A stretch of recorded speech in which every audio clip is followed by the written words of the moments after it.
قرآن مجید سورہ احقاف کی آیت نمبر 13 اور 14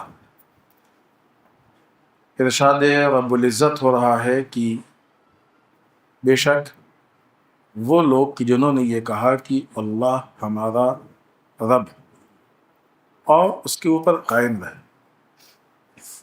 فلا خوف علیہم تو ان کے لیے کوئی خوف نہیں ہے، ولا ہم یحزنون اور کوئی رنج نہیں، اولئک اصحاب الجنہ یہ در حقیقت جنت والے لوگ ہیں یا جنتی آپ کہہ سکتے ہیں، خالدین فیہا ہمیشہ وہیں رہیں گے، جزاء بما کانوا یعملون اور جو انہوں نے عمل انجام دیا ہے یہ اس کی جزا ہے۔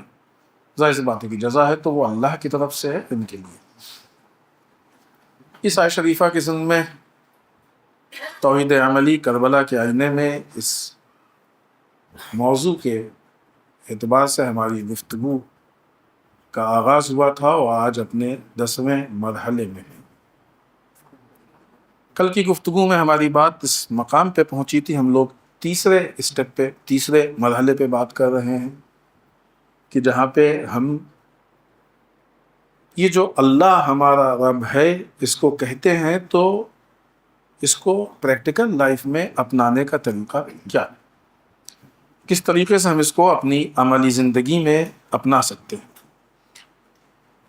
کل ہماری بات اس مقام پہ پہنچی تھی کہ لیڈرشپ اس کے سینٹرلائز ہونے کی بھی اہمیت ہے اور اس کے پرفیکٹ ہونے کی بھی اہمیت ہے، یہ دونوں چیزیں اہم۔ بیچ میں رک کے ایک چیز ہم آپ کی خدمت میں واضح کر دیں تاکہ یہ دونوں کا ربط اور بہتر طریقے سے، اگرچہ اس ربط کے لیے ایک امام رضا علیہ السلام کی حدیث ہم نے پیش کی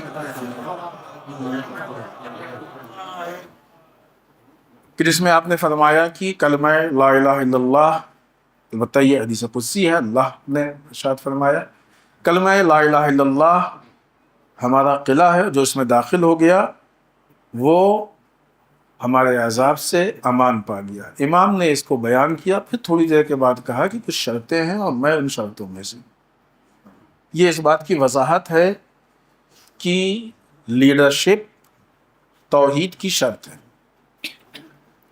دوسری حدیث کل جو ہم نے سرکار سید الشہداء کی بیان کی تھی کہ جس کو امام حسین علیہ السلام سے امام صادق علیہ السلام نے بیان کی تھی،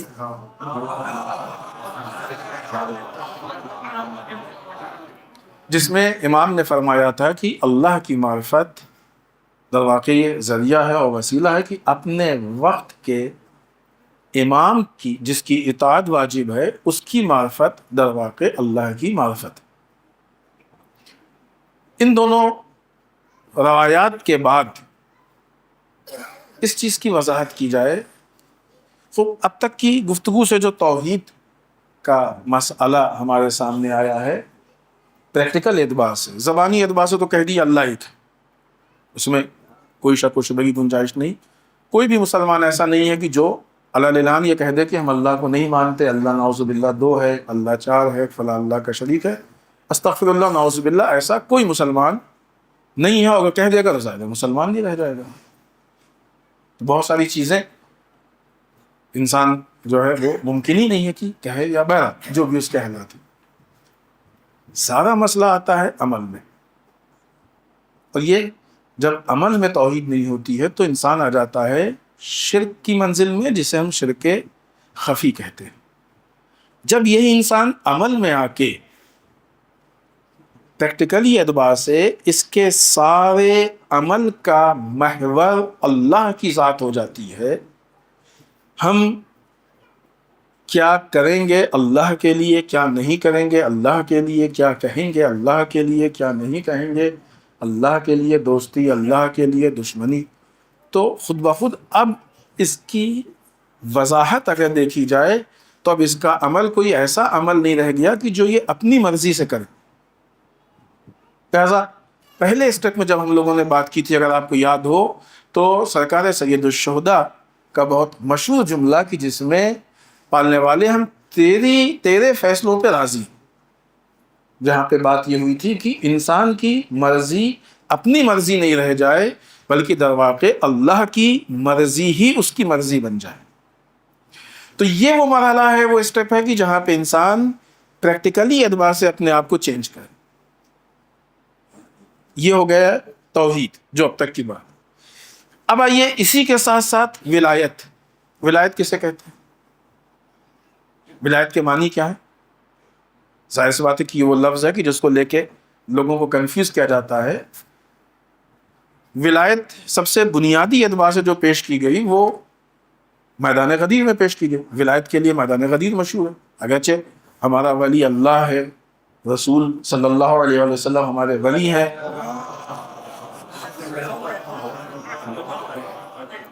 لیکن جو اعلان ولایت سے متعلق واقعہ مشہور ہے اور آیت ہے اور ساری چیزیں غدیر. جب غدیر میں رسول نے ولایت کو پیش کیا تو مفہوم ولایت کو بتایا، یوں ہی نہیں پیش کر دیا. ایسا نہیں کہ مثلا بس کہہ دیا کہ ٹھیک ہے کوئی سمجھے نہ سمجھے، نہیں، ایک دم کلیئر، سب واضح. اگرچہ اس وقت کے جو حالات تھے ان حالات کے اعتبار سے ان لوگوں کے لیے واضح تھا، جو باقی دوسری روایات ہیں دوسرے لوگوں سے ایک دم کلیئر تھا کہ رسول کیا کہنا چاہتے ہیں، لیکن پھر بھی رسول نے واضح کیا. کیا تمہارے نفسوں پہ تم سے زیادہ ہم کو حق نہیں ہے؟ سب نے کہا کیوں نہیں. جب سب نے کہا کیوں نہیں تو رسول نے کہا یہی من کنت مولاہ فہذا، یہی جو حق ہم کو ہے یہ ہم امام علی علیہ الصلوۃ والسلام کی طرف ٹرانسفر کر رہے ہیں.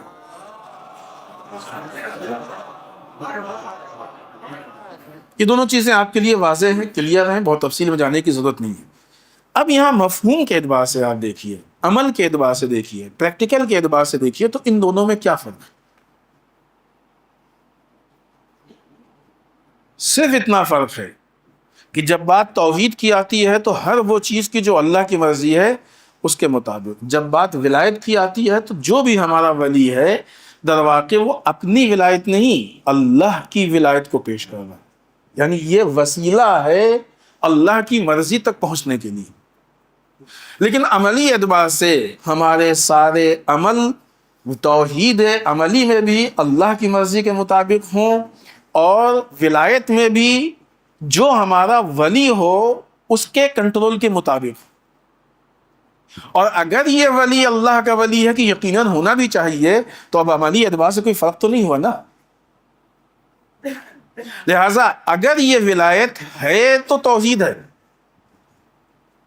اگر یہ ولایت نہیں ہے تو توحید نہیں.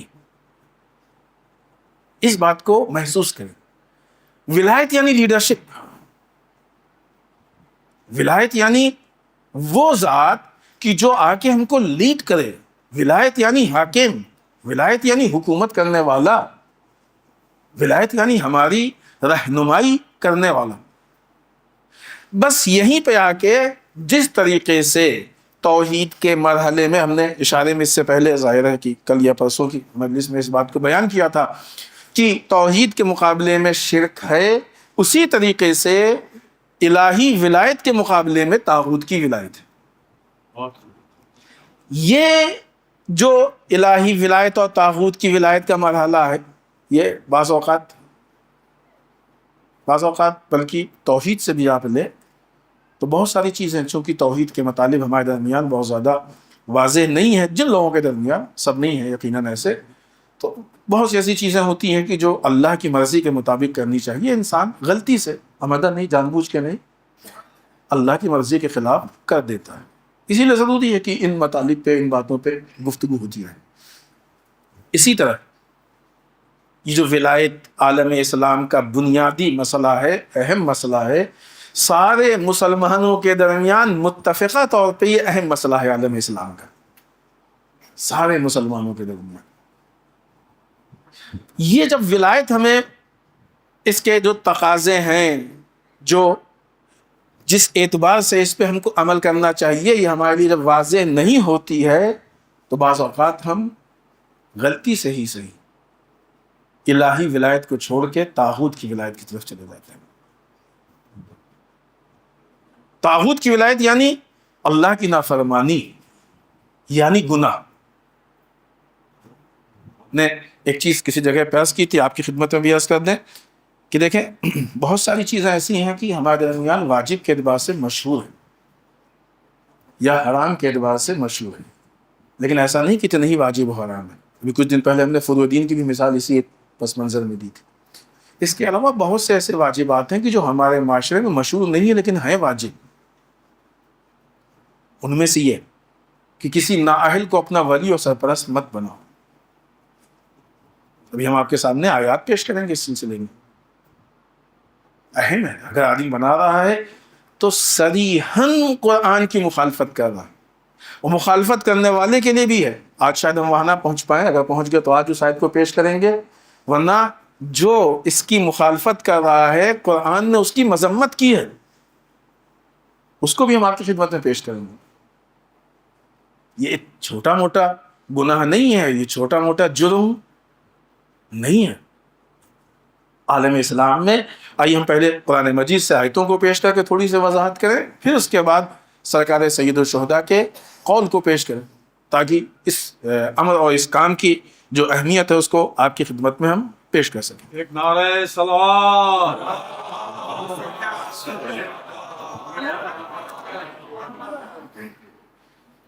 یہ جو دو ولایتیں ہیں، ایک الہی ولایت اور ایک طاغوت کی ولایت.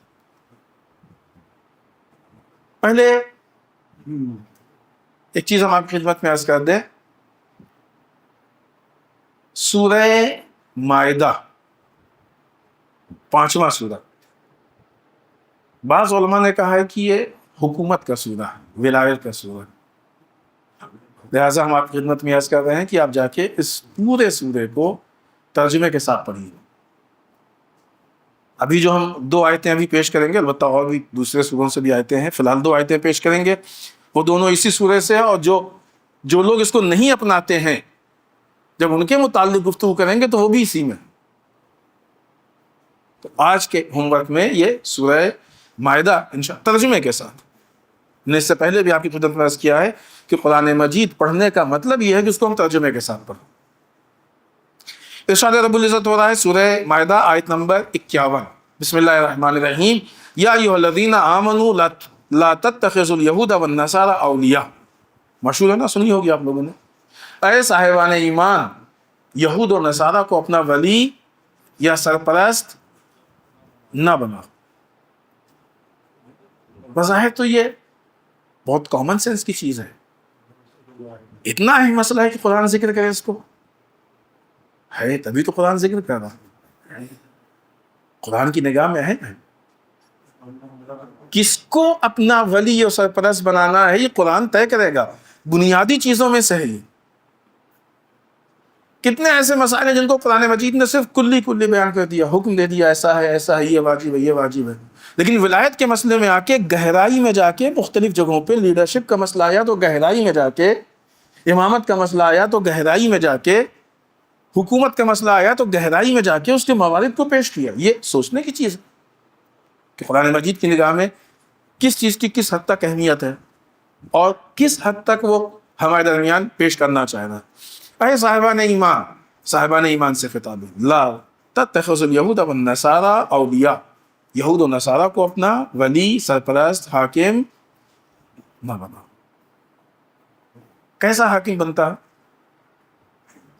ضروری نہیں ہے کہ انسان جا کے بیعت کرے اور حاکم بنے. آج یہ جو اسلامی ممالک ہیں کہ جن کی اوقات نہیں ہے کہ اسرائیل کے مقابلے میں آواز اٹھائیں، امریکہ کے مقابلے میں، یہی تو ہے نا یہود و نصارہ. اسرائیل و امریکہ ہی تو ہیں. اگر آج کے زمانے میں موردی اعتبار سے دیکھا جائے تو یہود اسرائیل ہو گیا. بھی کل گفتگو ہو رہی تھی تو ہم نے کہا تھا کہ یہ ہم لوگوں کی غلطی ہے کہ جو ہم اسرائیل کو اسرائیل کہتے ہیں.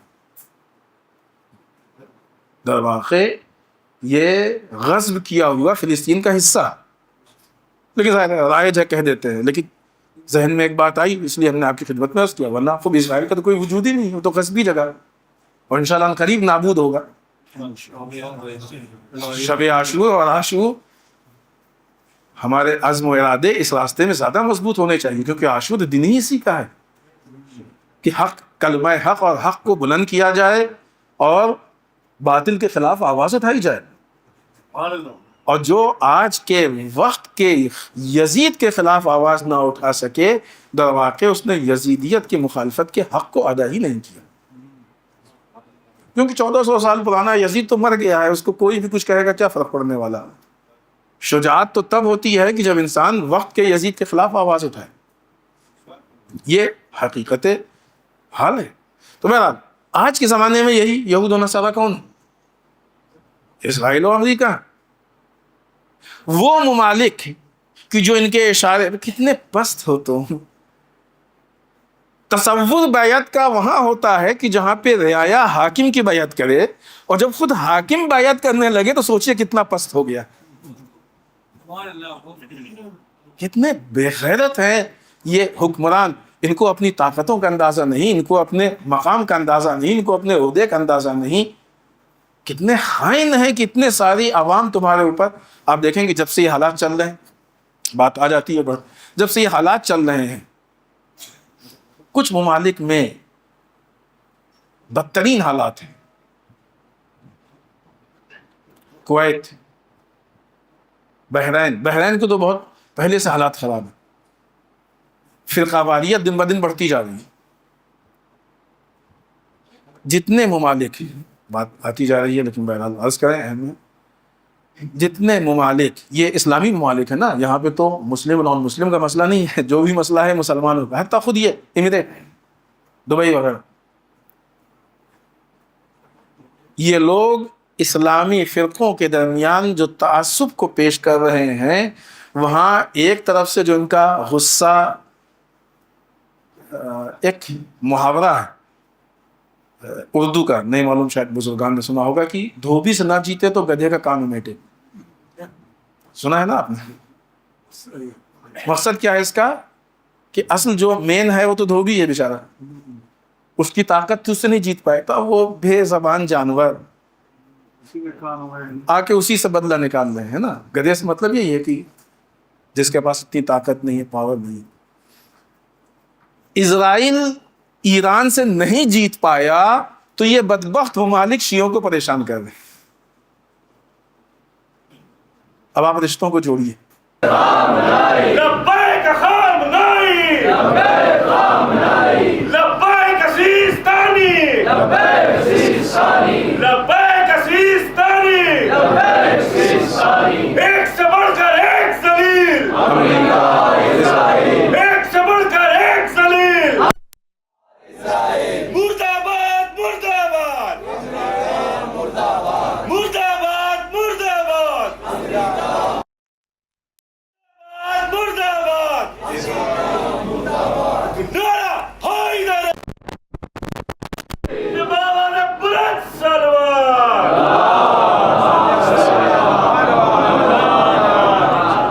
احسنت، جزاک اللہ۔ اس شب عاشور اللہ آپ کے ان جذبات کو سلامت رکھے اور مزید اس میں اضافہ فرمائے۔ تو یہ اسرائیل اور امریکہ جیت نہیں پایا ایران سے، تو یہ وفادار کتے یہ آ کے مومنین کو پریشان کر رہے ہیں۔ تو ایک تو جو دل کی بھڑاس ہے وہ نکال دیں۔ آپ نے نیوز میں دیکھا ہوگا، بہت ساری نیوز اس سلسلے میں، حتیٰ ایام ازا کو لے کے بہت سارے مسائل پیدا ہو رہے ہیں۔ بحرین میں، کویت میں بہت سی چیزوں کو بند کر دیا گیا، منع کر دیا گیا، مجلسوں کے لیے منع کر دیا گیا، جلوسوں کے لیے منع کر دیا گیا، لیکن ہمارا لاکھوں سلام ہو ان کربلا اور سرکار سید الشہداء کے چاہنے والوں پہ کہ انہوں نے اس حالت میں بھی مجلسوں کا انعقاد کیا، جلوسوں کا انعقاد کیا۔ ساری چیزیں نیوز میں ہیں، اگر نہیں دیکھ رہے ہیں تو حتماً دیکھیں نیوز۔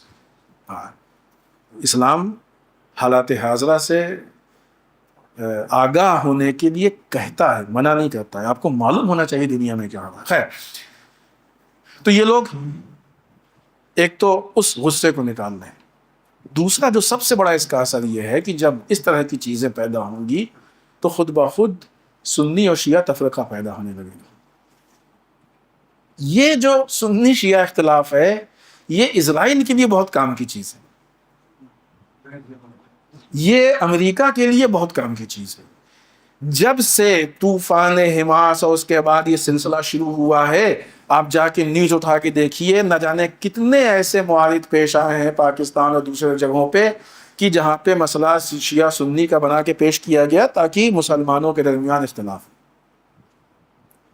ہمارا لاکھوں سلام ہو اس شہید رہبر معظم پہ کہ جس نے پوری زندگی اس اتحاد کی کوشش کی، اور جب شہید ہوا تو اتنا مضبوط اتحاد ہو گیا کہ دشمن کوشش کر کر کے ہار گیا. ان سارے معاملات کے باوجود ایک ہلکا سا بال بھی اس اتحاد پہ نہیں پڑنے پا رہا. یہ حقیقت امر ہے آج کے زمانے، حقیقت حال ہے آج کے زمانے کی. مسلمانوں کی کامیابی ہے اتحاد. البتہ اتحاد ایک الگ چیز ہے، ابھی ہم اس موضوع پہ بات نہیں کر رہے ہیں. آپ کو بہت سے لوگ آئیں گے، ورگلائیں گے، بہکائیں گے، یہ نہیں ہو سکتا، وہ نہیں ہو سکتا. یہ سب بیوقوفی کی بات ہے. پریکٹیکلی اتحاد کرتے ہی ہیں سب. بغیر اتحاد کیے ہم اپنی زندگی بھی نہیں گزار سکتے. جتنے بھی حالات ہیں، چاہے ہمارا سنی شیعہ اتحاد ہو، چاہے ہندو مسلم اتحاد ہو، اتحاد ہوتا ہی ہے. اتحاد کا مطلب کیا؟ ہم اپنے مذہب پہ عمل کریں، وہ اپنے مذہب پہ عمل کریں، اور مذہب کے نام پہ جھگڑا نہ کریں. اسی کے نام اتحاد ہے بس. مذہب کے تبدیل جی روایت ہے. ابھی ہم چونکہ اتحاد کے اس پہ بات نہیں کر رہے ہیں، ورنہ آیات اور روایات ہیں خود. لہذا یہ یہود و نصارہ کو، آئیے جس بات کو ہم پیش کر رہے تھے عیسائی شریفہ کی ضمن میں، کہ اللہ کہتا ہے اے صاحبان ایمان، یہود و نصارہ کو اپنا ولی و سرپرست مت بناؤ. یہ جتنے اسلامی ممالک ہیں، کیا یہ قرآن نہیں پڑھتے؟ کھلم کھلا صریحاً قرآن کے خلاف جا کے اللہ نے ان کو حکومت دی ہے، اللہ نے ان کو حاکم بنایا. اتنے ناشکرے ہیں کہ حاکم بننے کے باوجود خود کو انہوں نے محکوم بنا لیا. پھر آگے کہتا ہے بعضهم اولیاء بعضین، ان میں سے بعض کے دوست ہیں، سرپرست ہیں، چونکہ دونوں معنی میں بعض کے دوست ہیں. اس کے آگے جو بات ہے وہ بہت سخت ہے. وَمَن يَتَوَلَّهُم مِّنكُمْ فَإِنَّهُ مِنْهُمْ، تم میں سے جو بھی ان کو اپنا ولی بنائے گا وہ انہی میں سے شمار ہوگا. یہ ہماری آپ کی بات نہیں ہے، قرآنی نص ہے، قرآنی دلیل ہے، کلیئر ہے، واضح ہے. جو یہود کو اپنا ولی بنائے گا وہ قرآن کی نگاہ میں یہود میں سے شمار ہوگا. جو بھی امریکہ کو اپنا ولی بنائے گا قرآن کی روشنی میں، کوئی بھی ہو، چاہے ملک کے اعتبار سے ہو، چاہے فرد کے اعتبار سے، تم جس کو اپنا ولی بنا رہے ہو ان میں سے اسی میں سے شمار ہوگے. ان اللہ لا یہدی القوم الظالمین، اللہ ظالم قوموں کی ہدایت نہیں کرتا ہے. یہ ایک پہلو ولایت کا، کہ جس کے لیے لیڈرشپ کا، کہ جس کے لیے اللہ نے منع کیا ہے. دوسرا پہلو کہ جس ولایت کے لیے اللہ نے حکم دیا، بہت مشہور آیت ہے، آئے ولایت جس کو ہم کہتے ہیں، لگتا آپ میں سے اکثر کو یاد ہوگی. بسم اللہ الرحمن الرحیم، انما ولیکم اللہ ورسولہ والذین آمنوا الذین یقیمون الصلاۃ ویؤتون الزکاۃ وہم راکعون. سورہ مائدہ آیت نمبر 55. بس تمہارا ولی صرف اللہ ہے.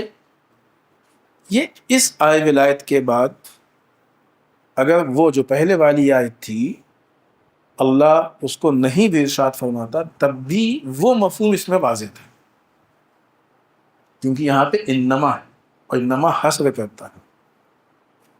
بس تمہارا ولی صرف اللہ ہے، رسول ہے، اور وہ صاحبان ایمان کہ جو نمازوں کو قائم کرتے ہیں اور حالت رکوع میں. ظاہر سی بات ہے کہ اس سے مراد مولا کائنات اور ائمہ اتحاد علیہ الصلوۃ والسلام.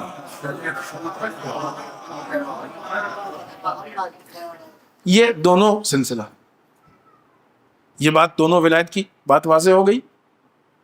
اب آئیے اس کو دوسرے اعتبار سے دیکھیں. اسی قرآن مجید میں 3 طرح سے ہم آپ کو الگ الگ عنوان سے پیش کریں گے، اور پھر کیا سرکار سید الشہداء کا جملہ. البتہ وقت کو بھی دیکھنا پڑے گا، بہت تیزی سے گزر رہا. اب آئیے بعنوان لیڈرشپ. اللہ نے لیڈرشپ کو بھی 2 حصوں میں تقسیم کیا. ایک لیڈر، یہ پھر ہم عرض کر رہے ہیں کہ کتنا اہم مسئلہ ہے کہ جو اللہ مختلف جگہوں پہ، اور یہ تو ہم بعنوان مثال 2-3 جگہ پیش کر رہے ہیں، ورنہ قرآن مجید میں بہت سی جگہوں پہ.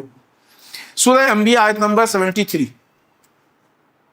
ارشاد رب العزت ہو رہا ہے بسم اللہ الرحمن الرحیم وجعلناہم ائمۃ یہدون بامرنا واوحینا الیہم فعل الخیرات واقام الصلاۃ وایتاء الزکوٰۃ وکانوا لنا عابدین، اور ہم نے ان سب کو جعلناہم ان سب کو ہم نے قرار دیا ہے ائمۃً پیشوا، امام، ائمہ امام کی جمع، ہم نے ان سب کو امام قرار دیا ہے۔ کیا کام ہے؟ یہدون بامرنا، کہ جو ہمارے حکم سے ہدایت کرتے تھے، واوحینا الیہم، اور ہم نے ان کو طرف کار خیر کرنے اور نماز کو قائم کرنے اور زکوٰۃ کو ادا کرنے کی وہی کی، اور یہ سب کے سب ہمارے عبادت گزار بندے۔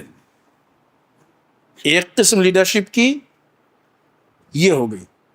دوسری قسم اسی میں قرآن مجید نے وجعلناہم ائمۃً، ائمہ یاد ہے امام کی جمع، جعلناہم ائمۃً یدعون الی النار، اور ان کو ہم نے جہنم کی طرف دعوت دینے والا پیشوا قرار دیا۔ قرآن کہہ رہا ہے، یہ دوسری والی آیت سورہ قصص کی آیت نمبر 41، جہنم کی طرف دعوت دینے والا پیشوا، امام قرار دیا ہے۔ وَيَوْمَ الْقِيَامَةِ لَا يُنصَرُونَ، اور یہ وہ ہیں کہ قیامت کے دن ان کی کوئی مدد نہیں کی جائے گی۔ مسئلہ لیڈرشپ، اس لیے کہ جو عالم اسلام کا بنیادی مسئلہ توحید ہے، وہ بغیر مسئلہ لیڈرشپ کے حل ہو ہی نہیں سکتا۔ لہذا خداوند متعال ہر اعتبار سے، ہر جہت سے اس مسئلے کو ہمارے لیے کلیئر کرنا چاہتا ہے کہ ذرا بھی اس میں شبہ نہ رہ جائے۔ اب آئیے، ابھی 2 آیتیں ہم صرف اشارہ کریں گے، آپ کو سب کو یاد ہے، لیکن اس سے پہلے سرکار سید الشہداء امام حسین علیہ الصلوۃ والسلام کا ایک قول۔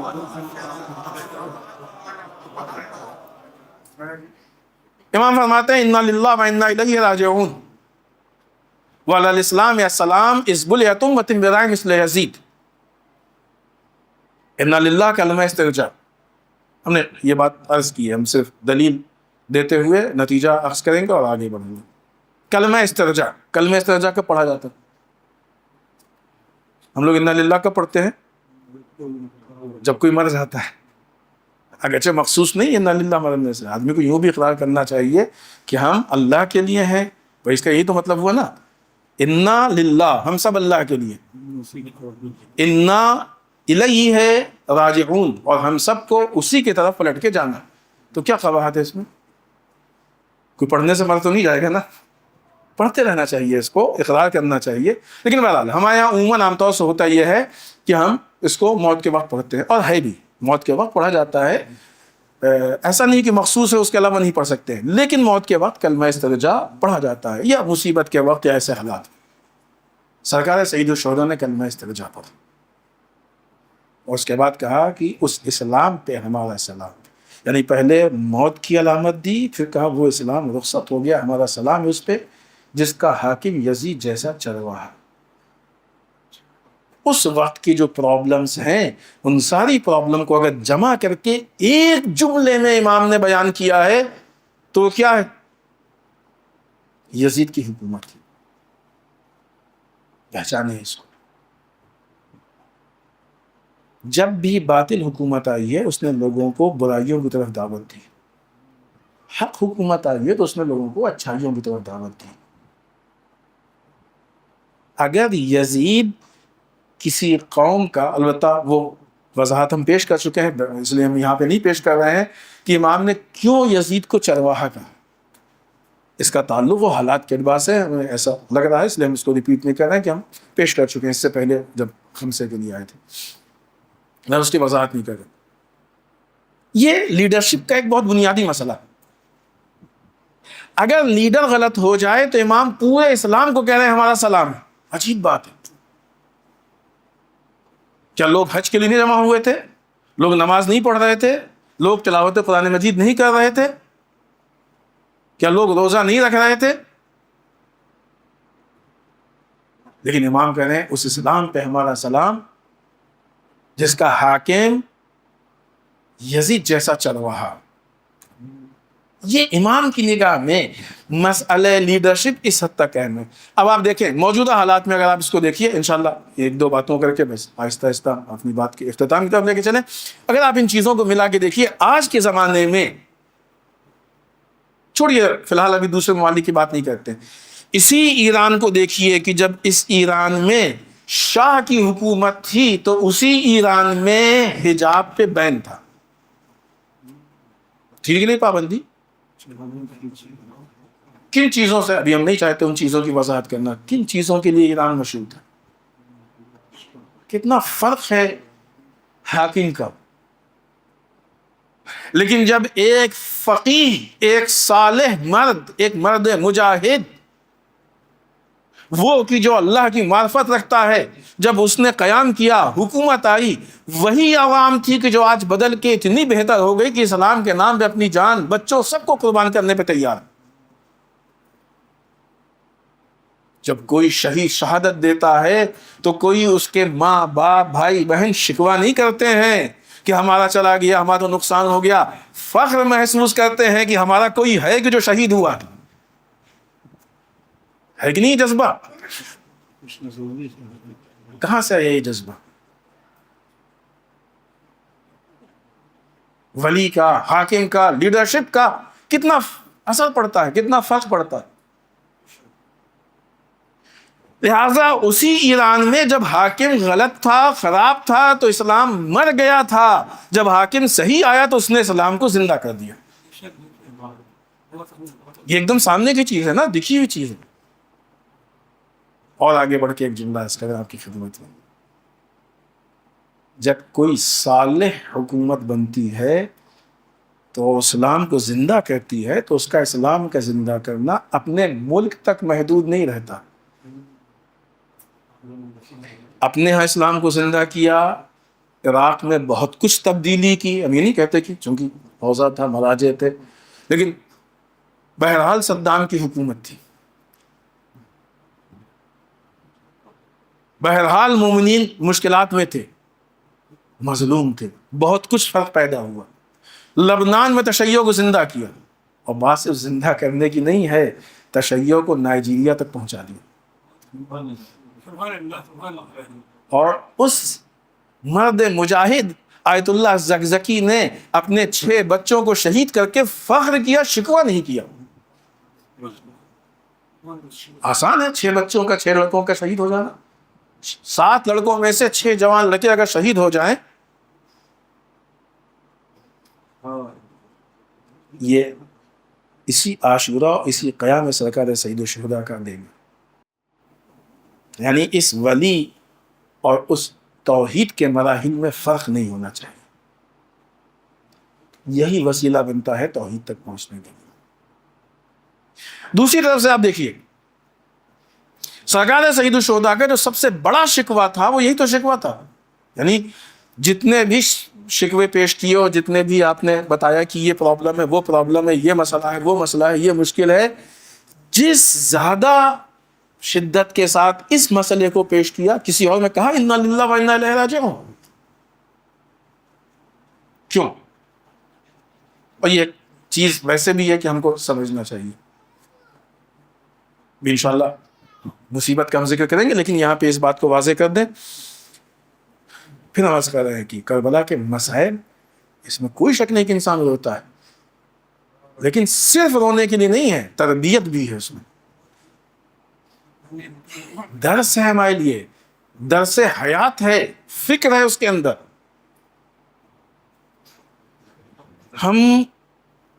ہماری نگاہ میں ائمہ کے، معصومین کے مصائب کیا ہے؟ ہمارے جیسے لوگوں سے پوچھیں، جب ہم مصائب پڑھتے ہیں تو بہت سے ایسے مصائب ہوتے ہیں کہ ہمارے حساب سے مصائب ہوتے ہیں، لوگوں کو لیے نہیں لگتے. کسے مصائب ہم لوگ سمجھتے ہیں؟ محدود ہم نے کر دیا، تیر مارا، تلوار مارا، بھوک پیاس، ہم اس کو سمجھتے ہیں. اس میں کوئی شک نہیں کہ مصائب ہیں، لیکن امام کے حق کو چھین لینا یہ اس سے بڑی مصیبت ہے. ان کے مقام سے ہٹا دینا یہ اس سے بڑی مصیبت ہے. اور دونوں میں فرق یہ ہے کہ کسی نے بھی اپنے بھوک و پیاس و تیر و تلوار پہ شکوہ نہیں کیا ہے، شکوہ کیا ہے تو اپنے حق کے چھن جانے پہ شکوہ کیا. یہ کتنا بڑا بنیادی فرق ہے اگر ہم اس کو سمجھ سکیں. صدیقہ طاہرہ نے اتنی مصیبتوں کو برداشت کیا، لیکن اپنی ان مصیبتوں کو نظر انداز کرتی چلی گئی. آخری وقت میں بھی جب مدینے کی خواتین آئیں، انہوں نے حال پوچھا تو انہوں نے اپنا حال نہیں بتایا. انہوں نے کہا کہ ہم تم سے اور تمہارے مردوں سے ناراض ہیں، اس حالت میں دنیا سے جا رہے ہیں. کیوں؟ اس لیے کہ انہوں نے دین کا ساتھ نہیں دیا. بستر پہ ہیں، موت کا وقت نزدیک ہے، مدینے میں یہ خبر عام ہے کہ اب رسول کی بیٹی بہت زیادہ نہیں اس دنیا میں رہنے والی ہیں. یہ حالات ہیں، وہ سارے مصائب و آلام ذہن میں رکھیں جو آپ سنتے رہتے ہیں، وہ سب گزر چکے ہیں. کس بات کا شکوہ کیا؟ نہ پسلی کا شکوہ کیا، نہ کمر کا شکوہ کیا، نہ دربار کا شکوہ. اگر کیا تو اس بات کا شکوہ کیا کہ تم نے اسلام کی نصرت نہیں کی. پہچانے اس بات کو. اہل بیت کے نگاہ میں کن چیزوں کی ویلو زیادہ، کن چیزوں کی اہمیت زیادہ؟ امام نے کہا انا للہ. لہذا یہ آپ اس بات کو اس نگاہ سے سمجھیے کہ امام کے سامنے یزید نے حملہ کر کے ایک جنازہ تھا کہ جو رکھنے کی کوشش کی تھی، کہ جو در واقع اسلام کا جنازہ بنانا چاہتا تھا.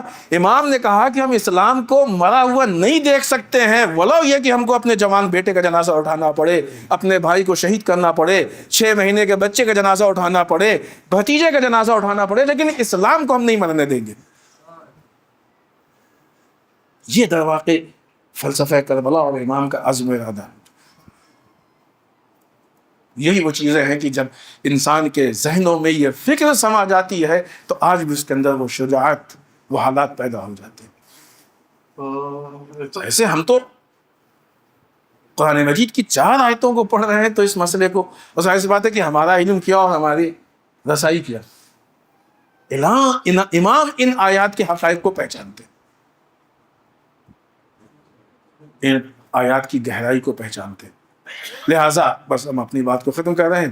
آج شب عاشور، ہم چاہتے ہیں کہ کچھ امام کے مصائب کو، کربلا کے مصائب کو آپ کی خدمت میں پیش کریں. لہٰذا اس جگہ پہ بات کو یہیں بیچ میں ختم کرتے ہیں. انشاءاللہ بعد کی مجالس میں اسی جگہ سے ہم آگے بڑھائیں گے. یہ امام کی اپنی نظر تھی اور امام کے اپنے حالات. امام کے چاہنے والوں کے کیا حالات ہیں؟ شب عاشور ہے، کچھ روایات شب عاشور کی.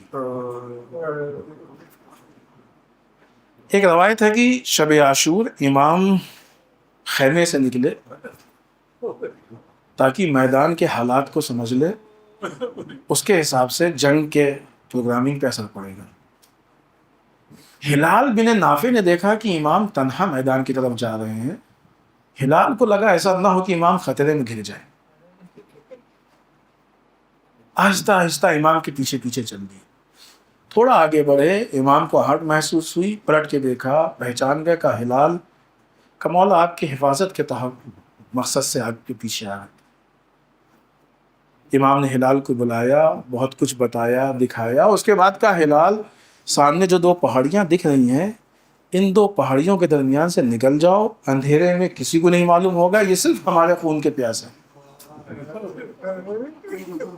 آپ کو تو معلوم ہے نا کہ ہلال کا جواب کیا تھا. ہلال راضی نہیں ہوئے. جہاں پہ اسلام خطرے میں ہو وہاں اپنی جان کیسے بچا سکتے؟ ایک رات کی مہلت لی تھی. آدمی مہلت لے کے فوجوں کو جمع کرتا ہے. امام نے مہلت لے کے اپنے اصحاب کے اوپر سے بیعت کو اٹھا لیا، چراغ بھی گل کر دیا، جس کو جانا ہو چلا جائے. حسین بیعت اٹھاتا، اور جب دوبارہ چراغ روشن کیا گیا تو وہ عالم تھا کہ سب رجس جیسے پڑھ رہے ہوں، مولا آپ کے بعد زندگی کس کام کی؟ مولا آپ کے بعد زندہ رہ کے کیا کریں گے؟ عزیزوں، شب عاشور کی خاصیت میں سے یہ بھی ہے کہ آج ہی کی شب کے لیے امام نے کہا تھا کہ کہ جاؤ جا کے ایک رات کی مہلت لے لو. انی احب الصلاۃ و تلاوت کتابہ و کثرت دعائے. ہم کو نماز بہت زیادہ پسند ہے اور ہم کو قرآن مجید کی تلاوت پسند ہے اور ہم کو کثرت سے دعائیں پسند ہیں. لہذا شب عاشور امام حسین کے خیام سے اس طریقے سے تسبیح و تحلیل کی آواز آ رہی تھی کہ جیسے مکھی کے چھتے سے بھنبھنانے کی آواز آتی. ایک روایت اور شب عاشور کی کہ جس وقت اصحاب کو یہ معلوم ہوا کہ جناب زینب امام حسین سے کہہ رہی ہے بھیا آپ نے اپنے اصحاب کا امتحان تو لے لیا. کبھی سوچا آپ نے کہ زینب کے ذہن میں تصور آیا کہاں سے؟ زینب نے اپنے بابا کے ساتھ بے وفائی کو دیکھا ہے. زینب نے اپنے بھائی حسن کے ساتھ بے وفائی کو دیکھا ہے. اسی لیے زینب کہہ رہی ہیں کہ بھیا آپ اپنے اصحاب سے مطمئن تو ہیں. کیا کہنا اللہ کو سلام ہو اصحاب پہ کہ جنہوں نے جمع ہو کے اس بات کی کوشش کی کہ زینب کو اطمینان اور یقین حاصل ہو جائے. لو عزاداروں صبح عاشور نمودار ہوئی. ایک مرتبہ اصحاب مقتل میں جانے لگے. ایک ایک کر کے اصحاب گئے. اصحاب کا سلسلہ ختم ہوا. عزیز و اقارب جانا شروع ہوئے. عزیزوں میدان کربلا میں کچھ بچے تھے کہ جو مقتل میں گئے انہوں نے جا کے اپنی جان کو نچھاور کیا. حتیٰ ایک 12 سال کا بچہ تھا کہ بعض روایت میں مسلم بن اوسجا کا تھا, بعض روایات میں کسی اور کا بچہ تھا. ابھی باپ شہید ہوا تھا, جنازہ سامنے رکھا ہوا تھا. روایت میں کہ خیمے سے ایک بچہ نکلا اور تیزی سے مقتل کی طرف جانا چاہتا تھا. امام نے کسی سے کہا کہ اس بچے کو لے کے آؤ یہاں پہ. کہا کہ تم کس کے فرزند ہو؟ جب اس نے باپ کا نام بتایا کہا یہ تمہارے بابا کا لاشا ہے, تمہاری ماں کے لیے تمہارے باپ کا غم کافی ہے, جاؤ تم خیمے میں واپس جاؤ. بچے نے جواب دیا کہ ہمارے کمر میں جو تلوار بندھی ہے یہ ہماری ماں نے باندھ کے ہم کو بھیجا ہے کہ جاؤ جا کے مقتل میں اپنی جان دے دو. کیا ماؤں کے جذبے تھے کہ ایک مرتبہ شوہر اگر امام پہ جان کو نشاور کر چکا ہے تو یہ بچے کو بھی امام کی خدمت میں پیش کر رہے ہیں. عزیزان محترم تصور کیجئے کہ چھوٹے چھوٹے بچے اپنی جان دے رہے ہیں. ہاں ایک بہت کم سن سا بچہ تھا کہ جو خیمے میں رہ گیا تھا. جب حسین رخصت آخر کے بعد مقتل میں پہنچے اور جانے کے بعد آواز استغاثہ کو بلند کیا, خیمے سے کچھ آوازیں بلند ہوئیں. حسین واپس خیمے میں آئے. اے بہن زینب ابھی حسین زندہ ہے, یہ کیسی آوازیں بلند ہو رہی؟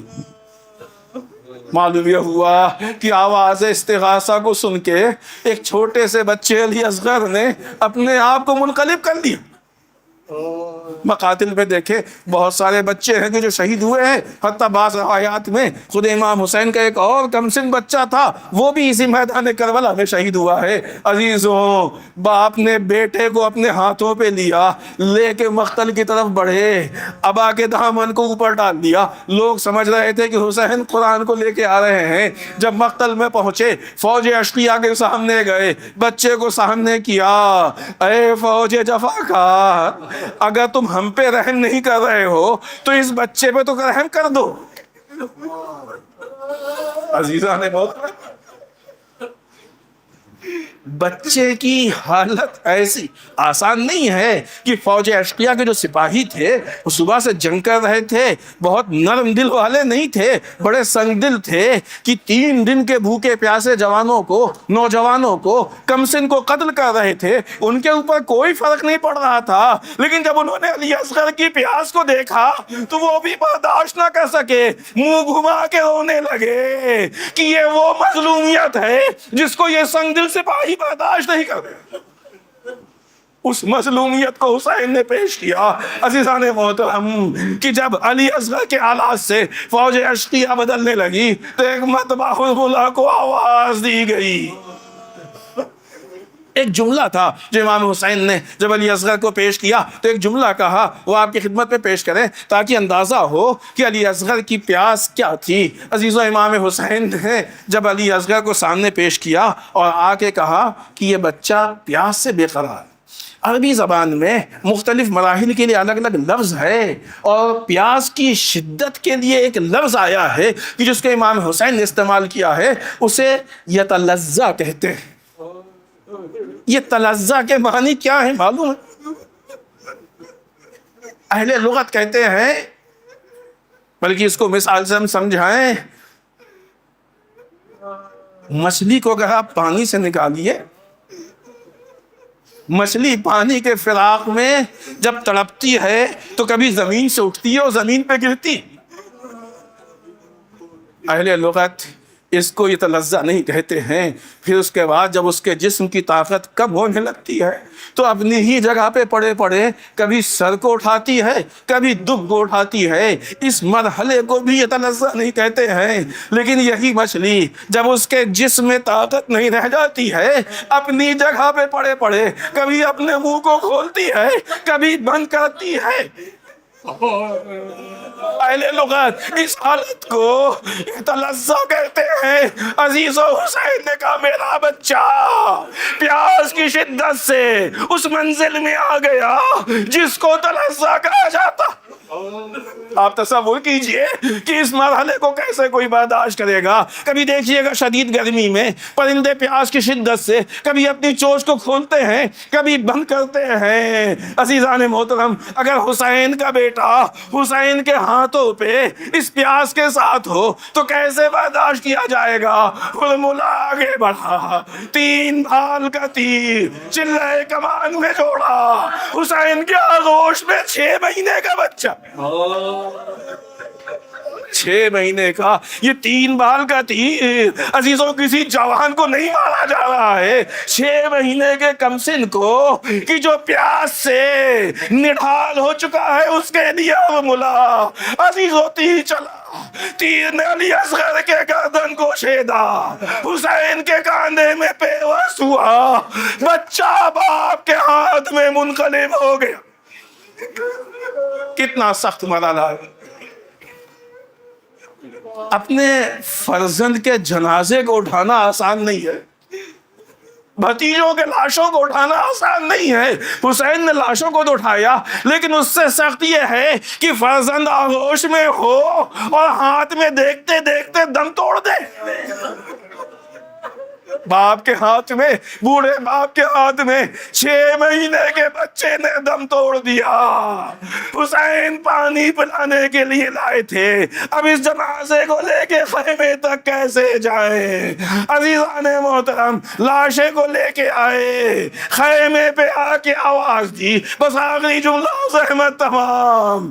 اب جو ماں نے دیکھا عجب ایک تعبیر پیش کی، یہ 3 بھال کے تیر نے بچے کے گلے پہ کیا اثر دکھایا اس کو مقاتل نہیں لکھ سکتے ہیں، لیکن ہاں رباب کے ایک جملے نے اس کی تعبیر ضرور کی کہ اس تیر کا کیا اثر ہوا۔ عزیزوں ایک اصطلاح تو آپ کو معلوم ہوگی کہ جب چھوٹے جانور ذبح کیے جاتے ہیں تو ان کو ذبح کرنا کہا جاتا ہے، لیکن اونٹ کو نہر کیا جاتا ہے۔ یہ ذبح اور نہر کا فرق تو معلوم ہے نا۔ جب رباب کی نگاہ علی اصغر پہ پڑی، عجب جملہ کہا، اے میرے والیو وارث، کیا اس سن کے بچے بھی نہر کیے جاتے ہیں؟ چھوٹا سا بچہ خون میں ڈوبا ہوا، ماں اپنی آنکھوں سے دیکھ کے برداشت کر رہا۔